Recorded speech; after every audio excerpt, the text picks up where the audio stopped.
Greetings. Today we are going to take a powerful and inspiring journey through the life of one of the greatest minds and most courageous souls in Indian history, that is Dr. Bhimrao Ramji Ambedkar.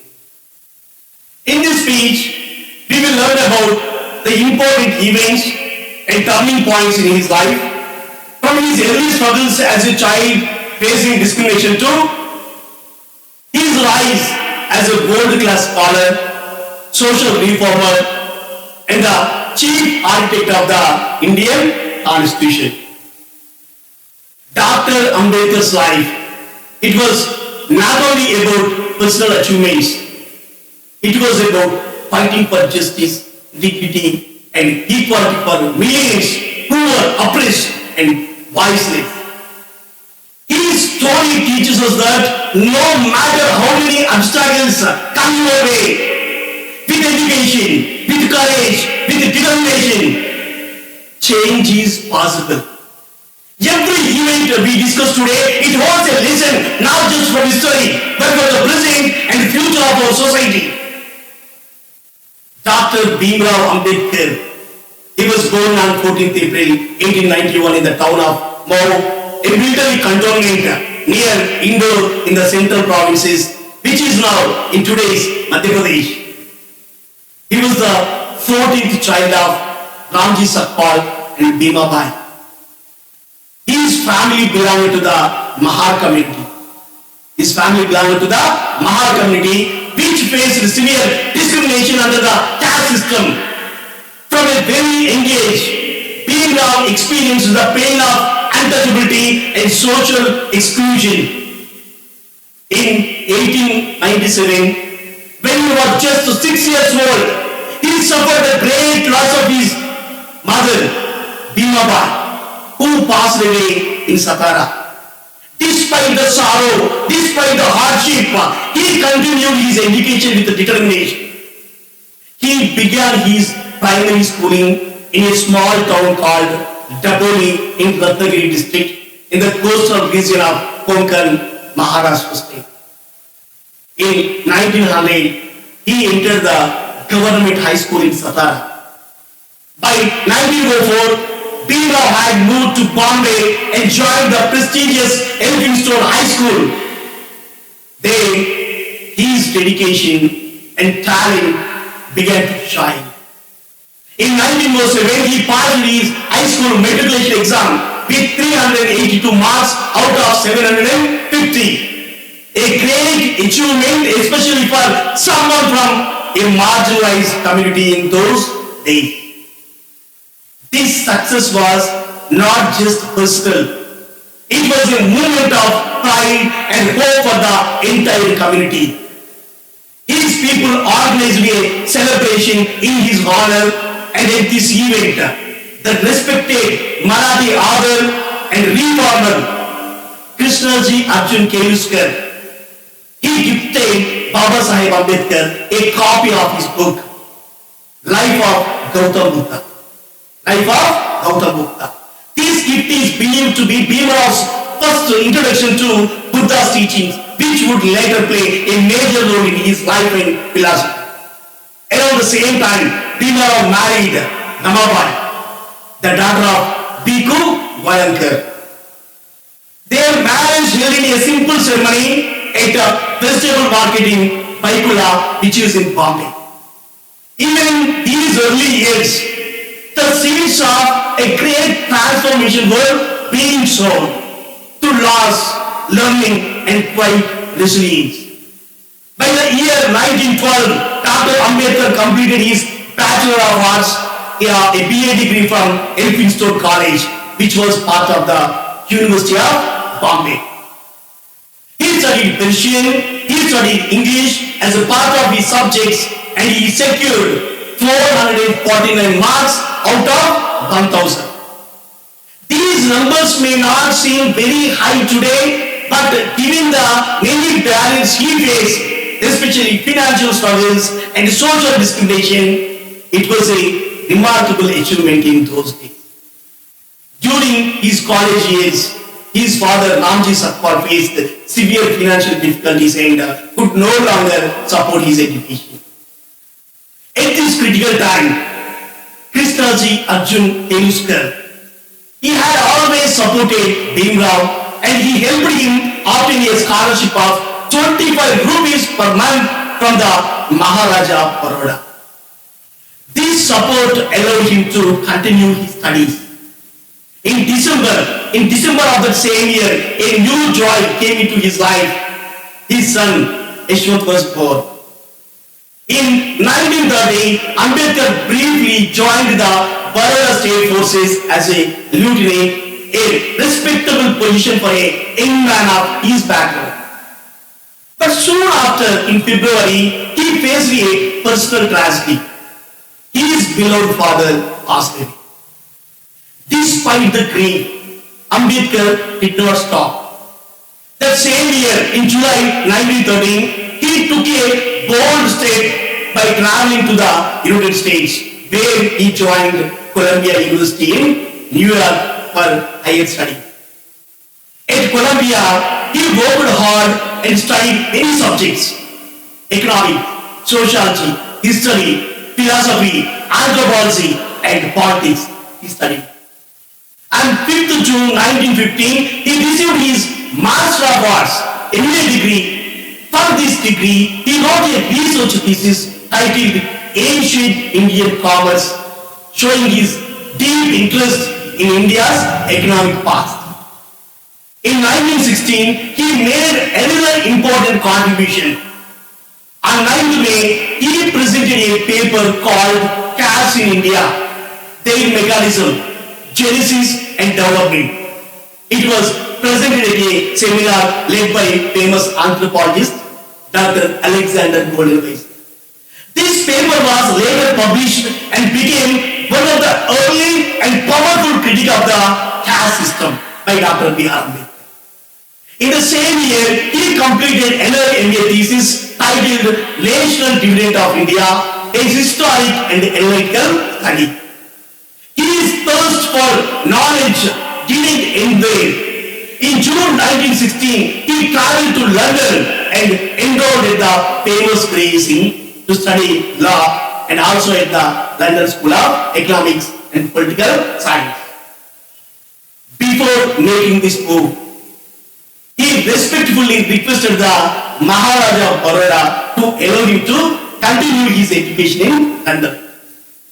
This period of his life, it shows us a young Ambedkar full of ambition, full of resilience, and a deep desire to understand the world, not just for himself, but so he could uplift others to his knowledge and his vision. By 1917, while studying in London, Dr. Ambedkar was working hard on his thesis for the MSc in Economics. But before he could complete it, he received news that his scholarship had ended. With limited means to support himself, he had no choice but to return to India. Though his time in London was but short, he had gained valuable knowledge and experience. Back in India, he was appointed as the military secretary to the Gaikwad of Baroda. In July 1917, as part of his earlier agreement for receiving the scholarship, he joined. In September, he moved to Baroda to take up the position. However, this job turned out to be deeply painful. Despite his qualifications, he was treated with insult and disrespect because of his caste. These experiences only strengthened his resolve to fight caste discrimination. Around the same time, he met Annie Besant in Calcutta, a prominent leader of the Theosophical Society and supporter of Indian independence. This year was also historic. Because for the first time, the Indian National Congress officially passed a resolution supporting the removal of unfair social restrictions on the depressed classes. In 1918, Ambedkar began to share his ideas through writing. In the Journal of Indian Economics, he wrote a sharp review of Bertrand Russell's book, Principles of Social Reconstruction, calling it Mr. Russell and the Reconstruction of Society. He also published his own important research titled Small Holdings in India and Their Remedies. And he released his earlier papers, Caste in India, as a book. That same year, he became a professor of political economy at Sydenham College in Bombay, a rare achievement for a Dalit scholar in colonial India. In 1919, his voice grew stronger in politics. He gave both oral and written testimony before the Southern Borough Committee, which was working on reforms related to voting rights. Ambedkar boldly demanded separate electorates and reserved seats for the depressed classes based on their population. So their voices could not be ignored. Their voices can be heard. Around this time, he came into contact with Shahuji Maharaj, the enlightened ruler of Kolhapur, through Datoba Power, a supporter of social reform. This connection would become very important in the years ahead. In 1920, with Datoba's help, Ambedkar launched a powerful Marathi newspaper called Muk Nayak. It means leader of the dumb. This paper launched to give a voice to the voiceless. Although he was not listed as its official editor, the newspaper carried his thoughts and ideas. It was his platform. He also presided over a conference of untouchables at Mango, where Shahuji Maharaj himself attended to show support. In May, he took part in the first All India Conference of Untouchables, led by Shahuji Maharaj, where Dr. Ambedkar emerged as a strong national figure. Soon after, Ambedkar resigned from his teaching post at Sydenham College to return to London and complete his unfinished studies. This time, financial help, it came from the Maharaja of Kolhapur and Naval Petani, a close well-wisher of Dr. Ambedkar. Once again in London, Ambedkar resumed his studies at the London School of Economics and continued his legal training at Gray's Inn. He also spent many hours.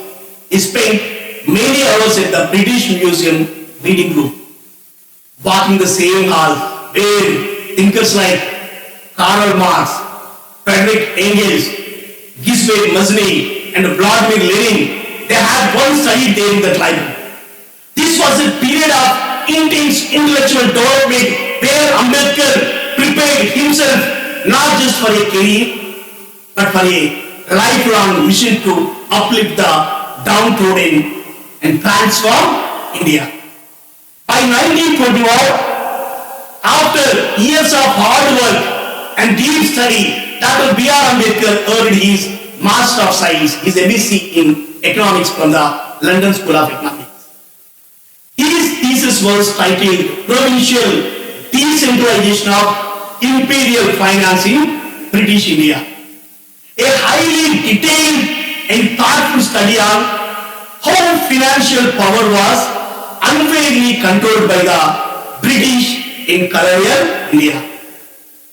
In October 1922, he completed another brilliant piece of research titled The Problem of the Rupee, where he analyzed the Indian currency system and suggested important financial reforms.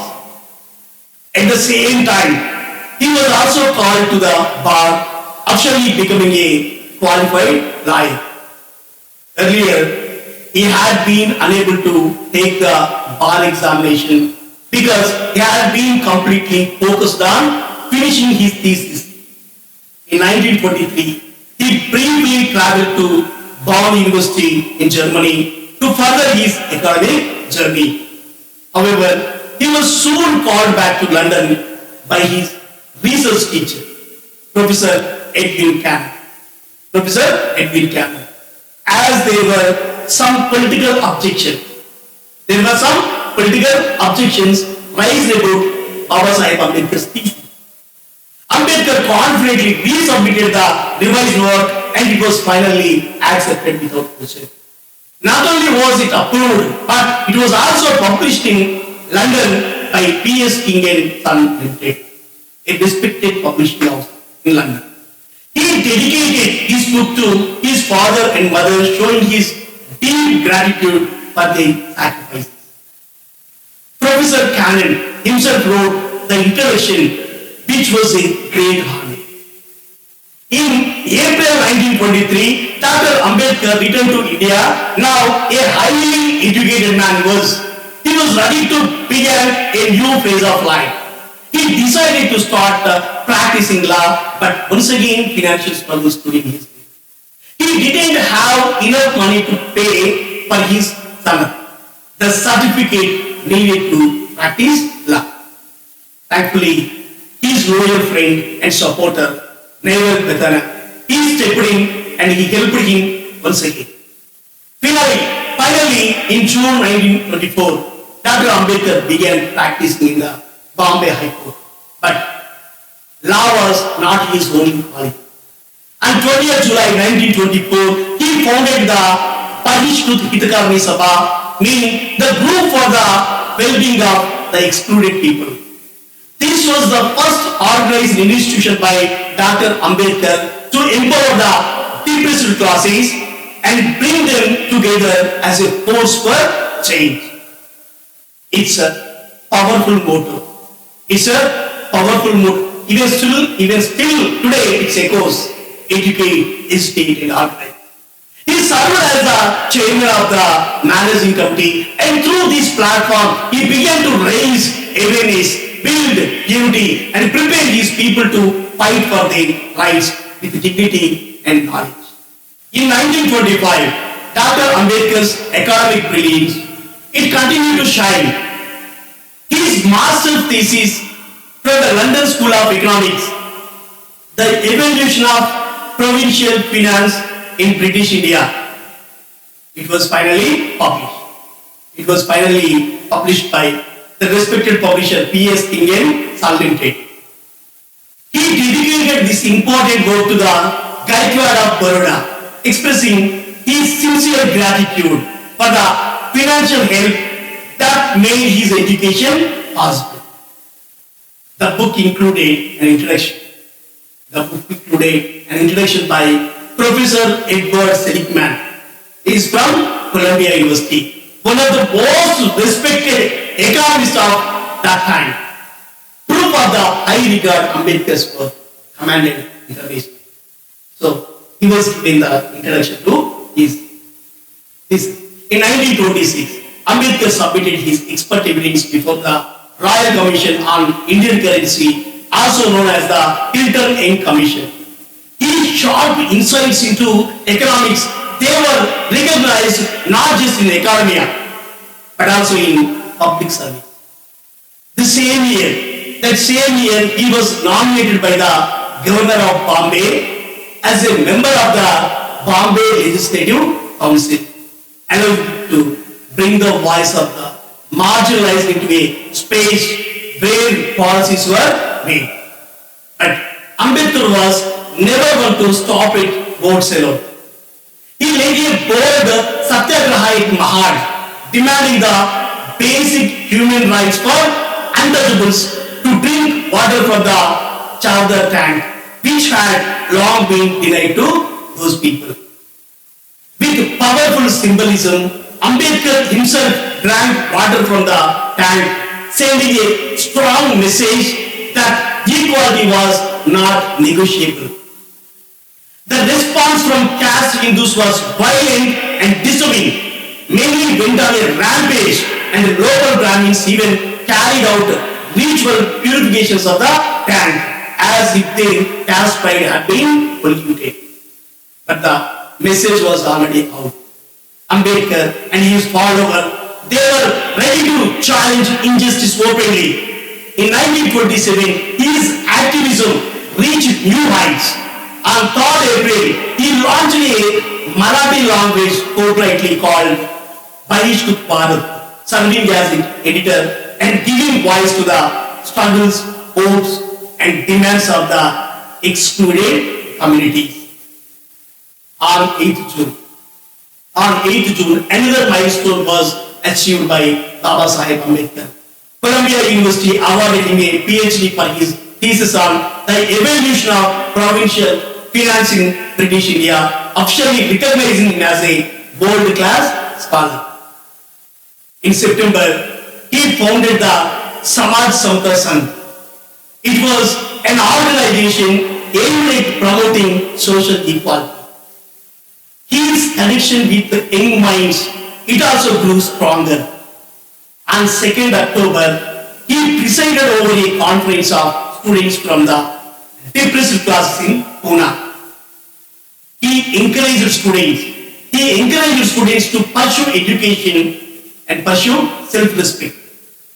Later that year, on 24th December, he gave a powerful address at the second depressed classes conference in Mahad, continuing to inspire his people to stand tall and fight peacefully, but firmly against the deep injustice rooted in Indian society. In 1928, Dr. B.R. Ambedkar, he was appointed as a professor at the Government Law College in Bombay, where he taught until 1929. Even while teaching, he continued his mission for justice through law and policy.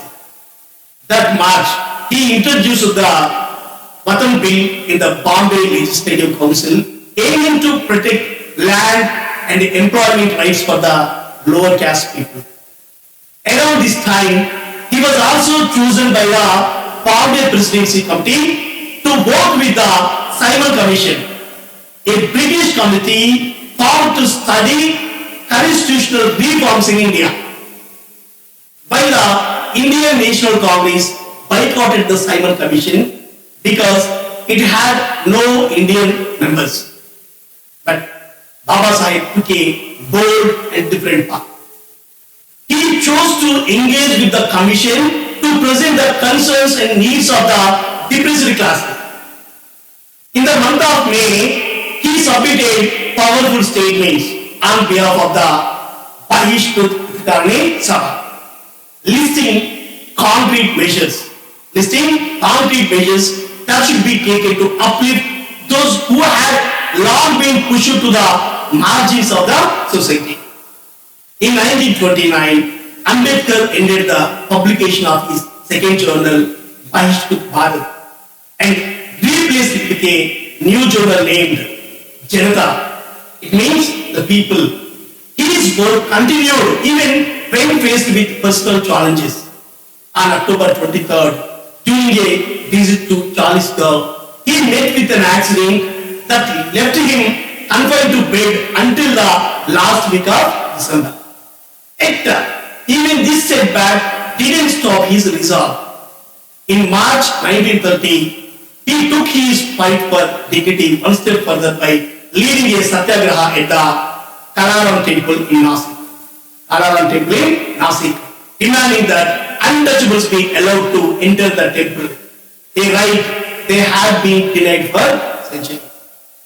Later that year, on 8th August, he presided over the depressed classes conference in Nagpur, where he made a thoughtful speech supporting dominion status for India, a step towards self-rule. Recognizing Dr. B.R. Ambedkar's growing leadership, the Viceroy of India invited Dr. Ambedkar to participate in the first roundtable conference, a high-level political meeting in London to discuss India's future. In October, he left for London, ready to represent not just himself, but millions who had been silenced for generations. In 1931, a historic moment arrived when Dr. Ambedkar and Mahatma Gandhi both attended the second roundtable conference in London, held from 7th September to 1st December. This was not just a meeting, it was a battlefield of ideas where Dr. Ambedkar strongly argued for the political rights of the untouchables, including separate electorates, so that these people could have a genuine voice in the governance of India. While others spoke of freedom from the British, but Baba Sahib Ambedkar, he reminded the world that freedom within India also meant freedom from caste oppression. In 1932, during the All India Depressed Classes Conference at Compton near Nagpur, leaders from across the country, they came together and fully supported Dr. B.R. Ambedkar's demand for separate electorate. They rejected softer compromises. Suggested by others, knowing how important it was to secure independent political representation for those who had always been denied a seat at the table. However, a dramatic and painful twist followed. When the British Prime Minister Ramsay MacDonald accepted Ambedkar's demand through what was called the Communal Award, Gandhi began a fast and death in jail. Gandhi claimed that separate electorates would divide Hindu society. Under intense pressure and to avoid Gandhi's death, Dr. Ambedkar made extremely difficult decision. Though deeply reluctant, but Ambedkar signed the Pune Pact on 23rd September 1932, agreeing to join electorates but with reserved seats for the depressed class. It was a moment of great personal sacrifice for Ambedkar, who had to balance political progress with the emotional weight of a nation. In the following year, 1933, Gandhi launched a newspaper called Origins, meaning child of God, and observed a 21-day fast for self-purification to oppose undersplitting. But this, for Dr. Ambedkar, the fight against caste injustice was far more than symbolism. It was about real structural change. Between 1933 and 1934, Dr. Ambedkar worked actively on the Joint Committee on Indian Constitutional Reforms, carefully examining laws and presenting solid arguments. He also wrote a scholarly treatise on the Indian Army, showing once again that his knowledge and vision reached far beyond social reform.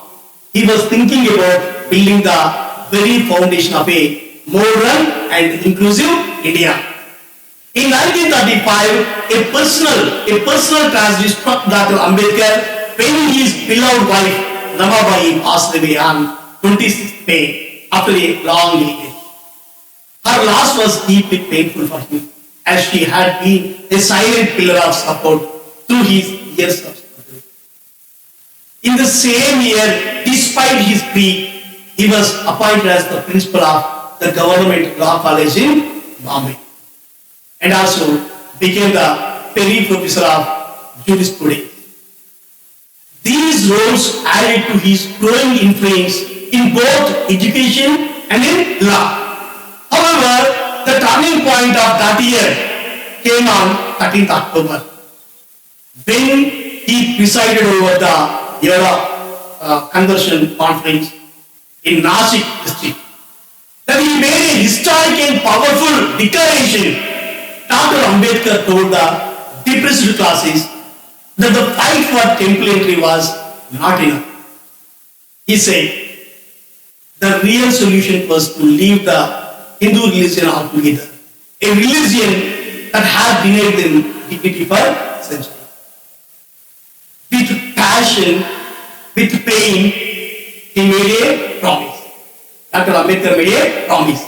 I solemnly assure you that I will not die as a Hindu. These words marked the beginning of a new phase in his mission for justice. In 1936, he penned a short, heartfelt and partly autobiographical work, Waiting for Visa, though it was never published during his lifetime. On 29th February, his call for religious conversion gained support from groups like the Chambers of East Kamlesh. On April 13 to 14, he addressed the Sikh Mission Conference in Amritsar, once again making it clear that his decision to renounce Hinduism was final. Later that same month, a major controversy arose. Dr. Ambedkar was invited to give the presidential address at the Jat-Pat Todak Mandal, Jat-Pat Todak Mandal's annual conference in Lahore. But when the organizers read his bold and uncompromising speech, they withdrew the invitation. Undeterred, on May 15th, he published the speech himself, along with a note explaining the controversy. The result was a book that shook the nation, that is, The Annihilation of Caste. A fearless and a revolutionary critique of the Hindu caste system. The book, The Annihilation of Caste. On May 31st, he gave a deeply moving speech in Marathi to the Mumbai Elaka Mahad Parishad at Naigaon in Bombay, addressing only members of his own community. It was the only time. It was the only time he spoke exclusively to them, and his words touched the hearts of everyone present. Support for his conversion movement, it grew strong. On 15th June, a conference of Devadasis, women who had long been marginalized by both caste and gender, they were the Devadasis. They held a conference in Bombay to support Dr. Ambedkar's vision. 3 days later, on June 18th, he had important talks on conversion with Dr. P.S. Munjay of the Hindu Mahasabha. But Dr. Ambedkar was also a visionary political leader. In August 1936, he founded the Independent Labour Party, giving a strong voice to workers, farmers, and the oppressed in the political space. On September 18th, taking a step forward in his exploration of a new faith, he sent 13 delegates to the Sikh mission in Amritsar to study Sikhism more deeply. Dr. Ambedkar was no longer just questioning India's social system. He was building a roadmap for freedom, both spiritual and political. In 1937, Dr. Ambedkar published the second edition of his groundbreaking book, The Annihilation of the Caste. This new edition included a powerful appendix. His debate with Gandhi over the ideas presented in the original speech. This added even more weight to the book and sparked nationwide discussion. The book went on to become a bestseller, reprinted in many editions, and stirred deep emotions and strong debates across India. In the same year, Dr. Ambedkar continued his efforts to empower the working class by forming the Municipal Workers Union in Bombay. He gave voice and dignity to the thousands of municipal laborers. A major milestone came on 17th February when India held its first general elections under the Government of India Act 1935. Dr. Ambedkar stood for the people and was elected to the Bombay Legislative Assembly. His Independent Labour Party won 17 seats, making a strong entry into politics. Just a month later, on March 17th, the Mahad Chowdhury tank case was finally decided in court. It was a historic victory. The court ruled that depressed classes could now use the public ways entirely, a basic right that had long been denied to them. Dr. Ambedkar received a grand public welcome at the Chalisgaon railway station, where the crowd celebrated him as a hero of social justice. Later that year, on September 17, he introduced a bill to abolish the Mahar Vatan system, a challenging centuries of hereditary servitude and feudal injustice. In 1938, the Congress Party introduced a bill to amend the Local Boards Act, where they began to refer to the untouchables as Harijans, meaning children of God. But Dr. Ambedkar stood firmly against this new label. He argued that changing the name would not change the conditions of people. Real justice required real change, not cosmetic words. In protest, members of his Labour Party walked out of the assembly. Dr. Ambedkar remained active in addressing the real issues on the ground.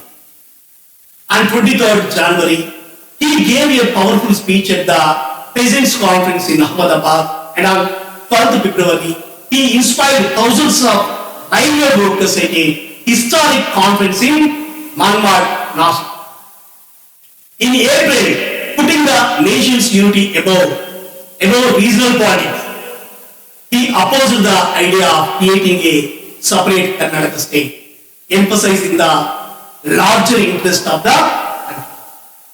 In the month of May, he resigned from his post as a principal of government law college, but continued his work as a public, intellectual and political leader.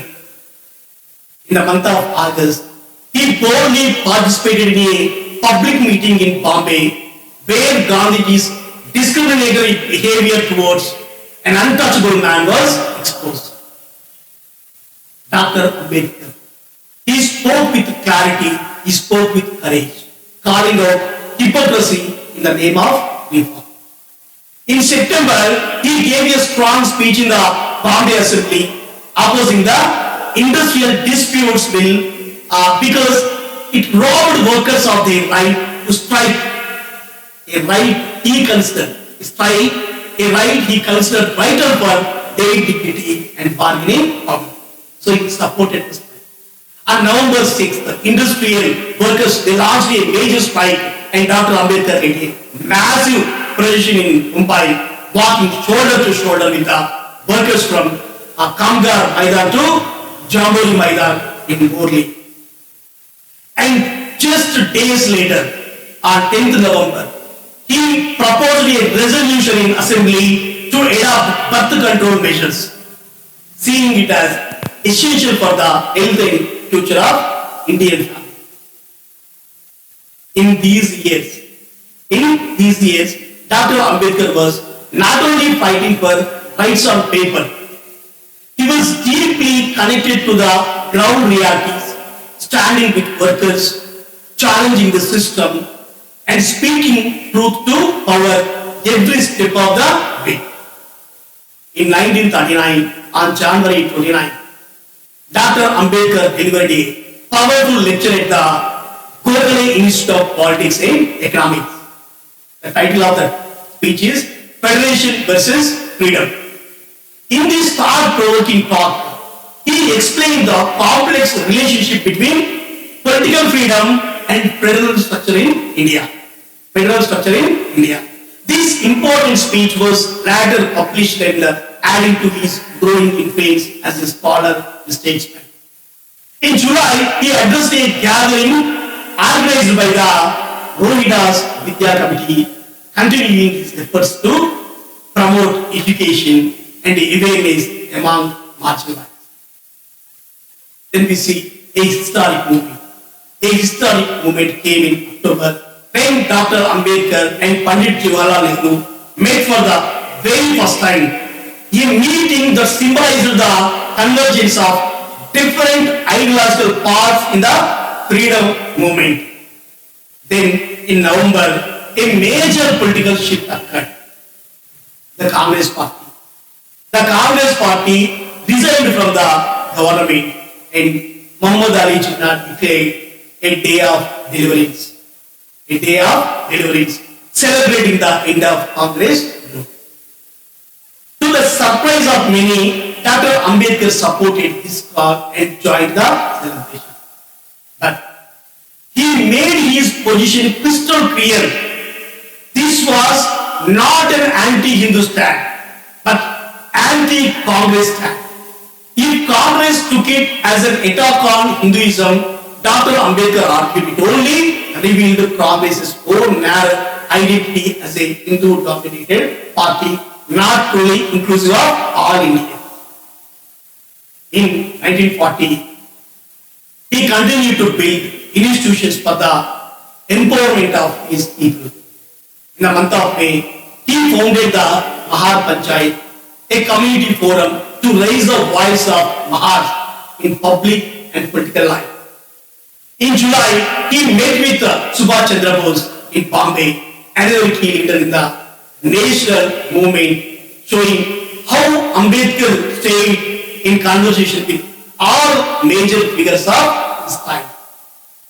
In December, he published the first edition of his powerful book, Thoughts on Pakistan, in which he analyzed the demand for a separate Muslim nation with his usual clarity, depth, and boldness. By 1941, his focus had also turned toward military representation for the marginalized.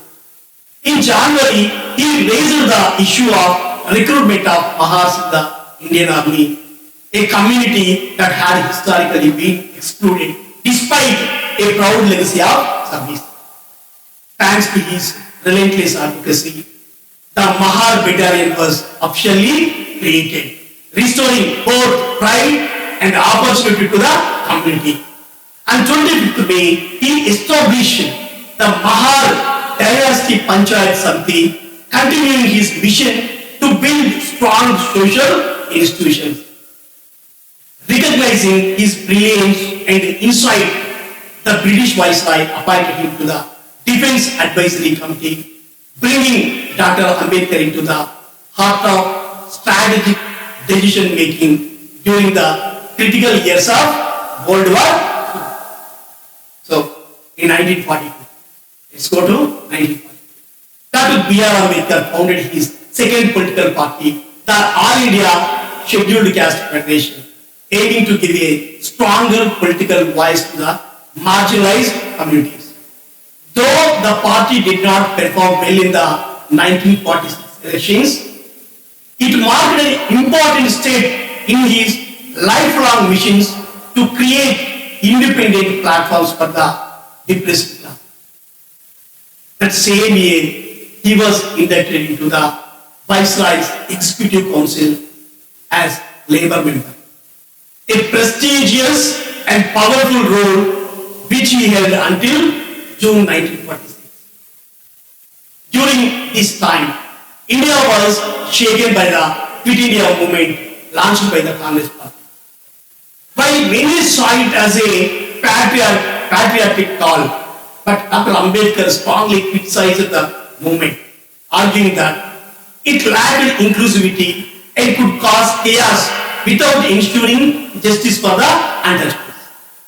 In December, he took India's social issues to the global stage by presenting a paper titled The Problems of the Untouchables in India at the Institute of Pacific Relations Conference in Canada, reminding the world that true independence must include the upliftment of all people, including the marginalized.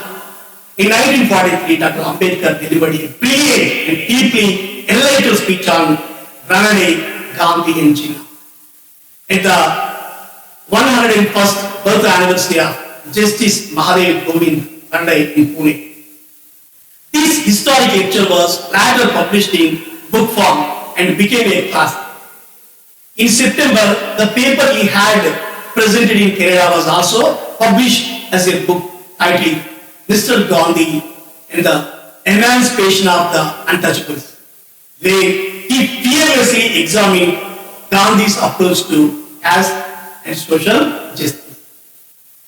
On 25th October, Dr. Ambedkar addressed the Reconstruction Policy Committee, offering his forward-looking vision in a speech titled Post-War Development of Electric Power in India.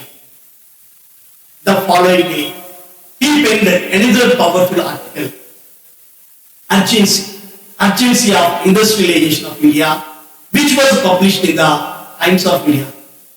There he argued that without industrial development, India could never achieve real progress or dignity for all its people.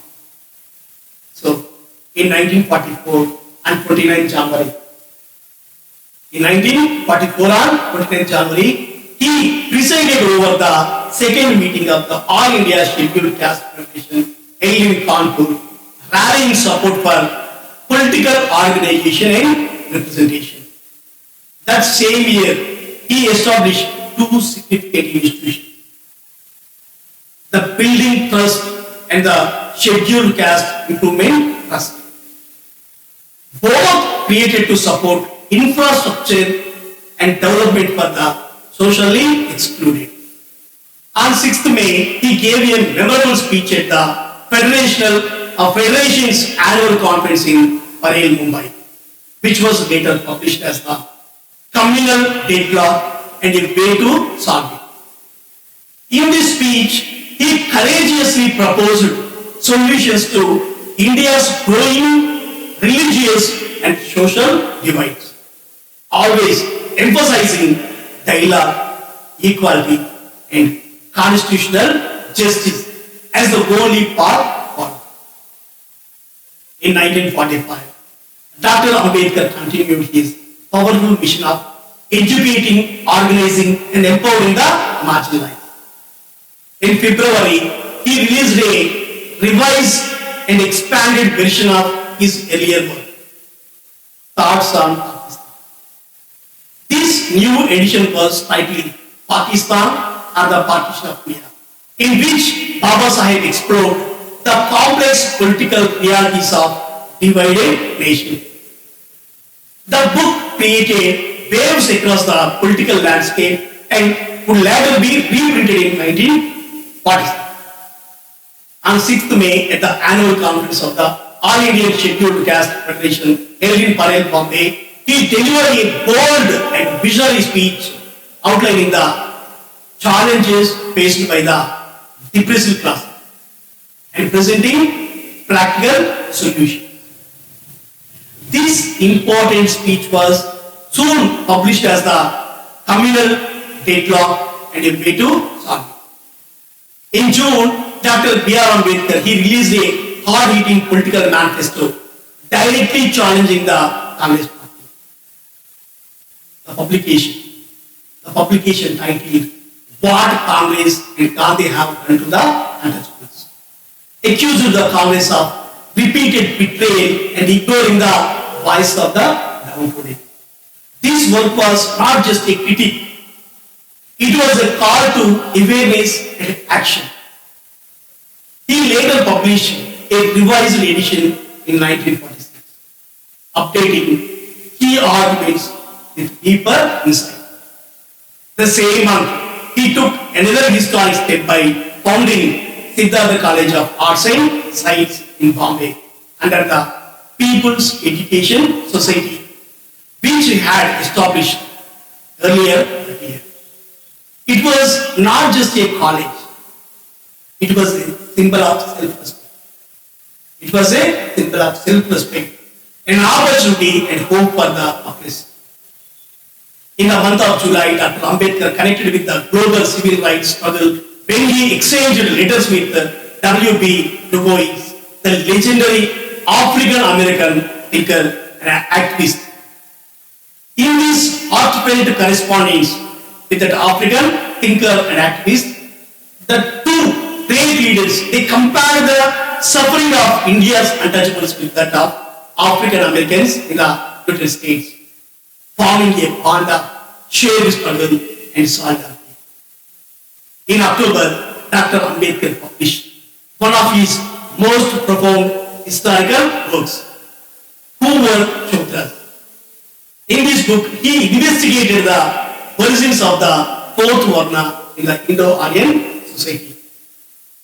With deep respect, he dedicated this book to the social reformer Jyotirao Phule. Jyotirao Phule is the one who had inspired generations to fight against caste injustice. Around this time, his book Mahatma and the World. It was also published by Thacker and Co., adding yet another dimension to his growing list of contributions in literature, politics, and social reform. Every word he wrote carried the weight of truth, the fire of revolution, and the dream of a just India. In 1946, a tragic and symbolic event shook Dr. Ambedkar's world. The Bharat Bhushan printing press, which he had founded with great hope to spread knowledge and awareness, his printing press was burned down during a violent clash between the depressed classes and the caste groups. This act of destruction reflected the intense resistance to change and equality that Dr. Ambedkar was constantly battling against. That Baba Sahib was unbeatable. In September, he traveled to London once again, this time with a firm resolve to persuade the British government and opposition leaders to include strong constitutional safeguards for the rights of the depressed classes in any future settlement. His voice, though singular, his voice carried the hopes of millions who had long been silent. That same year, he was elected to the Constituent Assembly, and in his very first speech, he made an impassioned plea for a strong, united, and inclusive India, free from caste divisions and inequality. Then came 1947, the year of India's independence and partition. In March, Dr. Ambedkar published States and Minorities, What Are Their Rights and How to Secure Them in the Constitution of Free India. This important document was blueprint for justice. It called for fundamental rights, minority protection, and special safeguards for the historically oppressed. On 29th April, a movement of great significance unfolded as Article 17 of the Constitution, which declared the abolition of untouchability. It was passed, a powerful step towards equality, and a direct result of Dr. Ambedkar's tireless advocacy. In the month of August, after India gained independence and was partitioned into two nations, Prime Minister Jawaharlal Nehru, he invited Dr. Baba Sahib Ambedkar to join the first cabinet of Free India, accepting the responsibility with humility and vision. He became India's first Minister of Law. On 29th August 1947, he was appointed as the chairman of the drafting committee of the Indian Constitution, a role that would define his legacy. On the day he was sworn in as President Rajendra Prasad, he administered the oath, and Nehru looked up.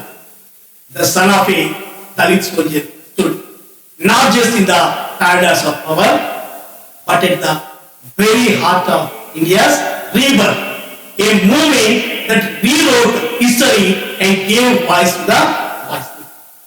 In 1948, a year of intense commitment and personal transformation, Dr. Ambedkar took a monumental step in shaping India's future. In the last week of February, he submitted the draft Constitution of India for public discussion and debate, inviting voices from all parts of society to engage in building a democratic, just, and inclusive nation. The same year, on 15th April, Dr. Ambedkar entered a new chapter in his personal life by marrying Dr. Sharda Kabir, a compassionate and learned Saraswat Brahmin that was held in Delhi. After their marriage, she adopted the name Savita Ambedkar and became his constant companion and caregiver, especially Dr. Babasaheb Ambedkar. His diabetes and poor health, it began to take a toll on him. Despite his health challenges, his dedication never failed. On 4th October, he presented the draft constitution formally to the Constituent Assembly, an extraordinary moment when the foundational legal structure of the Free India began to take its final shape. Around the same time, he prepared an important memorandum advocating for the creation of Maharashtra as a linguistic province. Maharashtra as a linguistic province, which he later published in the Mahabodhi Journal in Calcutta, showing his continued commitment to linguistic identity and regional justice. He also expanded his intellectual legacy by publishing another path-breaking book, The Untouchables. The Untouchables, a thesis on the origin of untouchability, which served as a powerful sequel to his earlier work, Who Were the Shudras. His scholarship was not just academic, it was revolutionary. It was revolutionary, challenging the deepest roots of caste discrimination. Then on 20th November, a defining victory was achieved. Article 17 of the Constitution, which abolished and outlawed untouchability, it was officially adopted, fulfilling one of his greatest missions. In 1949, his work came to a historic culmination. In September, he then met with Madhavrao Golwalkar, the chief of the Rashtriya Swayam Sevak Sangh, RSS.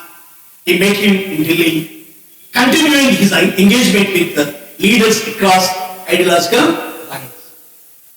Finally, on 26th November 1949, the Constituent Assembly adopted the Constitution of India, and with it, Dr. B.R. Ambedkar's dream of a democratic republic based on liberty, equality, and fraternity, it began to take life. A document that would shape the destiny of generations to come. In 1950, Dr. Ambedkar continued to fight for justice, not just in politics, but through education, social reform, and spirituality. On 11th January, he addressed the Siddhartha College Parliament to speak powerfully on the Hindu Code Bill, a groundbreaking legislation he had drafted to give Indian women greater rights in marriage, inheritance, and personal life.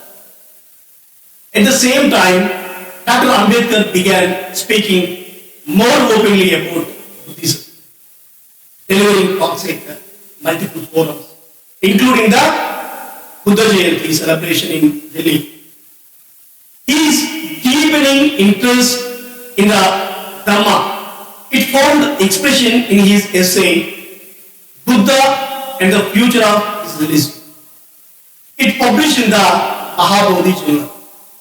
He also established Million College in Aurangabad with the President Dr. Rajendra Prasad himself laying the foundation stone. It is a further proof of his lifelong commitment to the empowerment of youth through education. In December, in that year December, he traveled to Colombo, Sri Lanka as a delegate to the World Buddhist Conference, where he continued his spiritual exploration with a global Buddhist community. In 1951, he formally introduced the Hindu Code Bill in Parliament, sparking major conflicts. Though its aim was progressive, to uplift women and reform Hindu personal law, political resistance from the Congress party, it led to its postponement.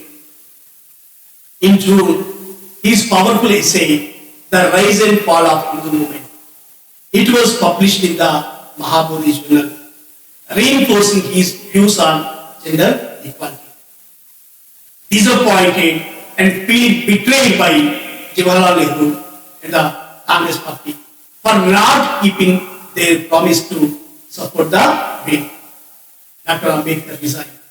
He resigned from the cabinet on 9 September, marking a turning point in his political journey. He then assumed the role of a leader of the opposition. He laid the foundation of Ambedkar Bhavan in Delhi in April.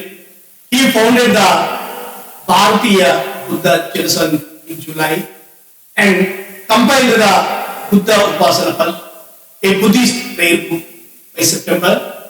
He clearly reflecting his spiritual transformation alongside his political and legal.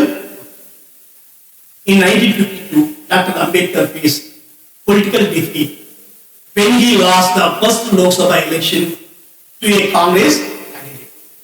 However, he soon entered the Rajya Sabha, representing Bombay, allowing him to continue influencing the nation's laws and policies. On 1st June, he left for New York, where Columbia University, his alma mater, conferred upon him the honorary degree of LLD. At the convocation, he was honored as one of India's leading citizens, a great social reformer, and a valiant upholder of human rights. On 22nd December, he addressed the Bar Council in Pune. He offered deep insights into what makes democracy truly successful. In 1953, his towering intellect, it was once again recognized when Usmania University awarded him an honorary LLD on 12th January. In April, he contested a by-election in Bandra, but once again, he lost to the Congress. Undated. He continued building institutions of knowledge and established the Siddhartha College of Commerce and Economics in Bombay. He expanded educational opportunities. He expanded educational opportunities to the marginalized. By 1954, Dr. Ambedkar's health began to decline seriously, and he spent 2 months bedridden. Despite his physical suffering, his spirit remained unshaken. By inaugurating a new Buddhist vihar near Pune, he announced that he was writing a book on Buddhism and that he would formally convert to Buddhism upon its completion. In a striking declaration, he stated that the image of Vithoba at Pandharpur, it was originally that of the Buddha, and he promised to write a thesis to support his belief. In the month of May, he traveled to Rangoon, Burma, to attend a Buddha Jayanti event, and in June, the Maharaja of Mysore, he generously donated a 5 acres of land for Dr. Ambedkar's proposed Buddhist seminary in Bangalore. In September, he spoke in the Rajya Sabha on the untouchability offences bill, continuing his crusade against caste discrimination. In October, his deeply personal reflections were shared in a radio talk titled My Personal Philosophy. It was a broadcast on All India Radio. And in December, he once again joined the global Buddhist community by attending the Third World Buddhist Conference in Rangoon, reaffirming his journey toward spiritual fulfillment. In 1955, Dr. Ambedkar gave a powerful and thought-provoking speech, Why Religion is Necessary, in which he explained that religion, when rooted in compassion and justice, it plays a vital role in guiding humanity toward equality and dignity. In the month of May, he founded the Bharatiya Bauddha Mahasabha, an important step in his mission to bring Buddhism to the oppressed people of India. By December, his sharp political and social insights, they were once again shared with the nation through his book. By December, his sharp political and social insights were once again shared with the nation through his book, Thoughts on Linguistic States, where he laid his vision for state reorganizations in India based on language for better governance and regional identity. In 1956, though his health was rapidly declining, his spirit remained as determined as ever. He completed the manuscript of what would become his spiritual legacy, the Buddha and his Dhamma, a unique and simplified version of the Buddha's teachings for the common people. In June, he founded the Siddhartha College of Law in Bombay, fulfilling his dream of expanding legal education. But from June to October, he was mostly confined to bed at his home in Delhi.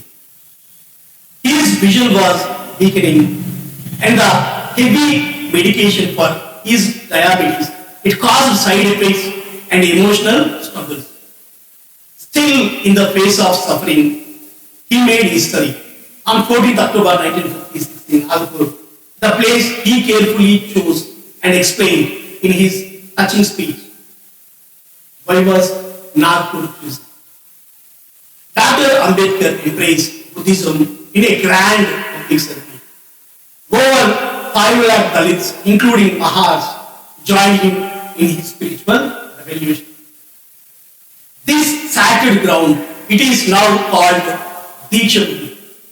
After his conversion, he renamed his newspaper Janata as Prabhuddhavad. Prabhuddhavad means Enlightened India. In November, he flew to Kathmandu, Nepal, to participate in the 4th World Buddhist Conference, where he delivered one of his most profound speeches, Buddha and Karl Marx. He compared two great philosophies and how they aim to remove suffering and injustice from the world. On 2nd December, he completed the final manuscript of the Buddha and Karl Marx and handed it over to him. Just a few days later, in the early hours of 6th December 1956, Baba Sahib Ambedkar passed away in his sleep at his Delhi residence, 26 Alipur Road, now known as Mahaparinirvana Bhumi.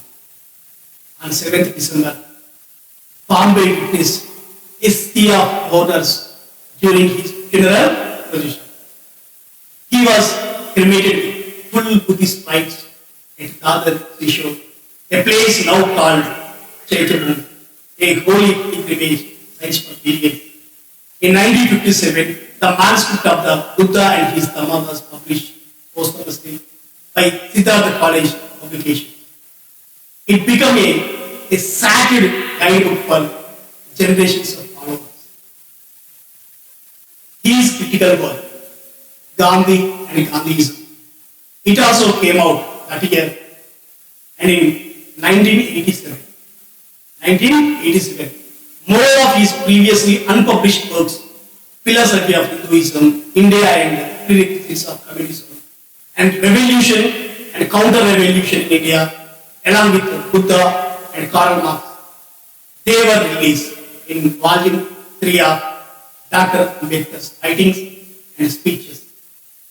Finally, in 1990, the nation honored this towering visionary with its highest civilian award, the Bharat Ratna, recognizing him not just as a leader of the oppressed, but as a true architect of modern India, a brilliant thinker and a torchbearer of justice and equality. So today, as we reflect on the remarkable journey of Dr. B.R. Ambedkar, we began to understand that his life was much more than a series of events. It was a powerful movement that that broke barriers, challenged injustice, and created a path for millions to walk with their heads held high. From leading social reforms, drafting the constitution, fighting for women's rights to embracing Buddhism for spiritual freedom. Every step he took was for the betterment of man. The greatest lesson we can learn from his life is to never give up in the face of injustice and to use our voice, our education, and our actions to build a society where everyone is treated with respect. Let us carry his vision forward by being more compassionate, more courageous, and more committed to equality and growth. Baba Sahib Ambedkar may not be with us physically, but his spirit continues to guide the soul of India.